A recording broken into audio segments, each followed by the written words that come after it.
দক্ষিণ পূর্ব এশিয়ার থাইল্যান্ড ও কম্বোডিয়ার সীমান্ত সংকট নিয়ে আলোচনা করব।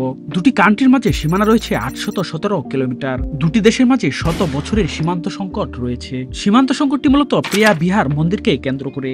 এই সংকটটি মূলত ফ্রান্সের দ্বারা তৈরি। ইন্দোচীন ফ্রান্সের উপনিবেশ ছিল একসময়। 1953 সাল পর্যন্ত কম্বোডিয়া ফ্রান্সের কলোনি ছিল।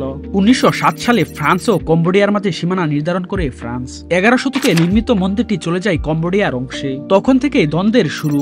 1962 সাল ও 2013 সালে ইন্টারন্যাশনাল কোর্ট অফ জাস্টিস মন্দিরটিকে কম্বোডিয়ার অংশ হিসেবে ঐতিহাসিক রায় দেয়। থাইল্যান্ড আনুষ্ঠানিকভাবে এই রায় মেনে নেয়নি। 2008 সালে কম্বোডিয়ার মন্দিরটিকে ইউনেস্কো ওয়ার্ল্ড হেরিটেজ সাইট হিসেবে ঘোষণা করে। থাইল্যান্ডের এরিয়া 5,13,120 বর্গ কিলোমিটার, কম্বোডিয়ার 1,81,035 বর্গ কিলোমিটার। সামরিক শক্তিতে 25 নম্বরে থাইল্যান্ড, কম্বোডিয়া হলো 95 নম্বরে। থাইল্যান্ডের অ্যাক্টিভ সোলজার 3,60,850 জন, কম্বোডিয়ার হলো 2,21,000।